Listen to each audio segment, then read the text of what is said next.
আসসালামু আলাইকুম, আমি তন্দ্রা দাস বুড়ো হাসপাতালের ইমার্জেন্সি বিভাগে কর্মরত আছি। আসুন বুড়ো হাসপাতাল সম্পর্কে কিছু তথ্য জেনে নিই।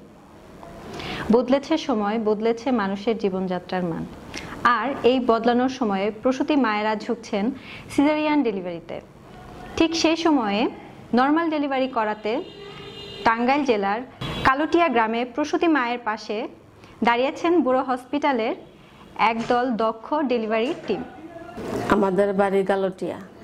আমার ভাইয়ের বউর প্রসব বেদনা শুরু হয়, তখন আমরা বুড়ো হাসপাতালে ফোন করি। ফোন করার পরে নিয়ে আসতে বলে নিয়ে আসি।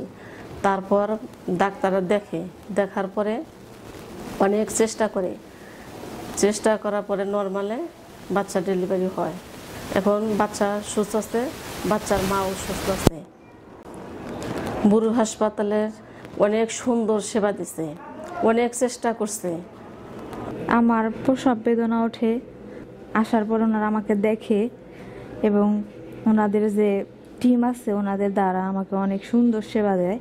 ওনাদের সেবার মাধ্যমে আমার ডেলিভারি নর্মালি হয় অনেক সুন্দরভাবে। তারা আমাকে খুব সুন্দর সেবা দিছে। আপনারা আসবেন, ওনাদের সেবা নেবেন। ওনাদের হসপিটাল অনেক সুন্দর, রুম গোনা, বেড গোনা সবই অনেক সুন্দর। আমি সন্তুষ্ট, আশা করি আপনারাও সন্তুষ্ট থাকবেন। বুড়ো হাসপাতালে নর্মাল ডেলিভারিতে সর্বোচ্চ গুরুত্ব দেওয়া হয়। আমরা বিশ্বাস করি রোগী ও রোগ সমান গুরুত্বপূর্ণ। আমরা প্রয়োজনে অতিরিক্ত ঔষধ দিই না, প্যাথোলজিক্যাল টেস্ট এর যেটি প্রয়োজন সেটিই দেই। রোগীর সেবায় আমরা শতভাগ আন্তরিক। আসুন, সেবা নিন, সুস্থ থাকুন। ধন্যবাদ।